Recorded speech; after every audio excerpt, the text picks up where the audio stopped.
सुलह हुदैबिया का एक पॉइंट ये था कि 10 साल तक मुसलमानों और काफिरों के दरमियान कोई लड़ाई नहीं होगी। इससे मुसलमानों को थोड़ा टाइम मिला और उन्होंने रिलैक्स होकर इस्लाम की दावत देना शुरू की। इस्लाम कबूल करने के बाद सहाबा की जिंदगी बाकी अरबियों से बिल्कुल अलग हो चुकी थी, जिससे अरब के लोग बहुत इम्प्रेस होते थे और आहिस्ता आहिस्ता बहुत सारे लोग इस्लाम की दावत कबूल करने लगे। इन सब में मक्का के दो बहुत इंपॉर्टेंट लोग खालिद बिन वलीद और अमर बिन आस भी थे।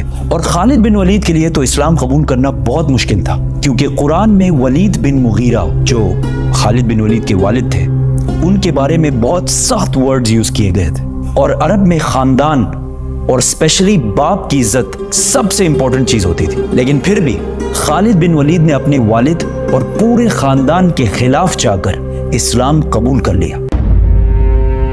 आहिस्ता आहिस्ता इस्लाम फैलता गया और रसूलुल्लाह सल्लल्लाहु अलैहि वसल्लम ने एक एम्बेसडर रोमन एम्पायर की तरफ भेजा।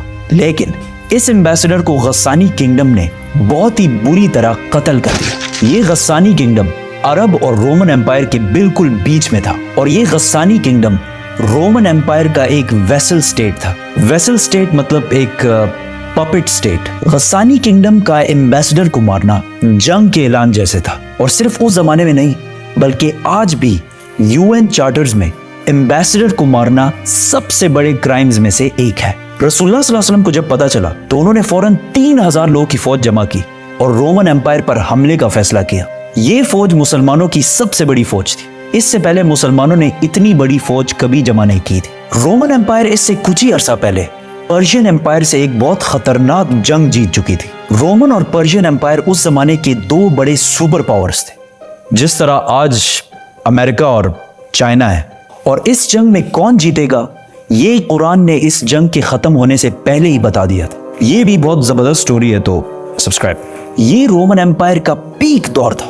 इससे पहले अरबों ने रोमन एम्पायर पर कभी भी हमला नहीं किया था और रोमन एम्पायर से जंग करना बिल्कुल सुसाइड समझा जाता था। जब अरबों को पता चला कि सिर्फ 3000 मुसलमान रोमन एम्पायर पर हमला कर रहे हैं तो उन्होंने बहुत मजाक उड़ाया और कहा कि इन 3000 में से एक भी बंदा जिंदा बचकर वापस नहीं आएगा और रोमन एम्पायर इसके बाद मदीना पर हमला करके मुसलमानों को खत्म कर देगा।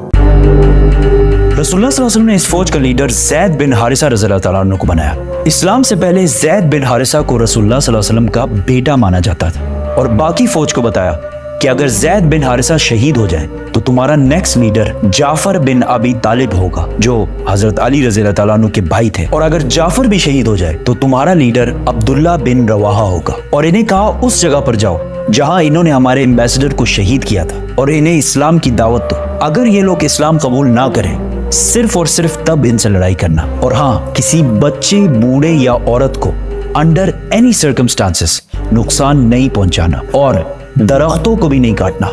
ज़ैद रज़ियल्लाहु तआला अन्हु 3000 फौज लेकर रवाना हुए तो रास्ते में उन्हें पता चला कि रोमन्स 2 लाख फौज लेकर मुसलमानों की तरफ आ रहे हैं। 2 लाख 3000 वर्सेस 2 लाख। इस एनिमेशन को देखें, इससे थोड़ा अंदाजा होगा कि इन दो फौजों में कितना बड़ा डिफरेंस था।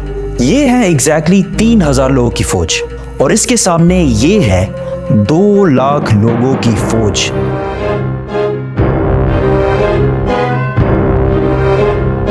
अब कुछ वेस्टर्न हिस्टोरियंस कहते हैं कि ये 2 लाख नहीं बल्कि इससे कम थे, लेकिन सब ये बात मानते हैं कि रोमन्स मुसलमानों से बहुत ज्यादा थे। मुसलमानों के एक ग्रुप ने सोचा कि हमें मदीना से और फौज का इंतजार करना चाहिए, लेकिन मुसलमानों के तीसरे जनरल अब्दुल्ला बिन रवाहा ने कहा कि हम जंग या जीतेंगे और या शहीद होंगे, जंग छोड़ के जाने वाला कोई ऑप्शन नहीं है। तो यहां मुसलमानों ने एक जबरदस्त प्लान बनाया। वो इस जगह को छोड़कर जहां पहले लड़ाई होनी थी पीछे हटे और मुता के 2 पहाड़ों के दरमियान रुके। अब इसका क्या फायदा था?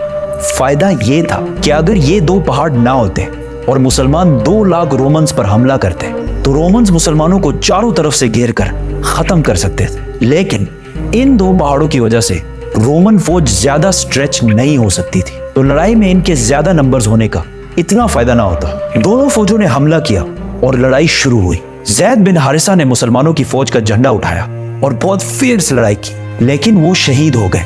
तो रसूलुल्लाह सल्लल्लाहु अलैहि वसल्लम के ऑर्डर के मुताबिक मुसलमानों के दूसरे जनरल जाफर बिन अबी तालिब ने झंडा उठाया और लड़ने लगे। लेकिन जिस हाथ में उन्होंने झंडा पकड़ा था वो हाथ कट गया।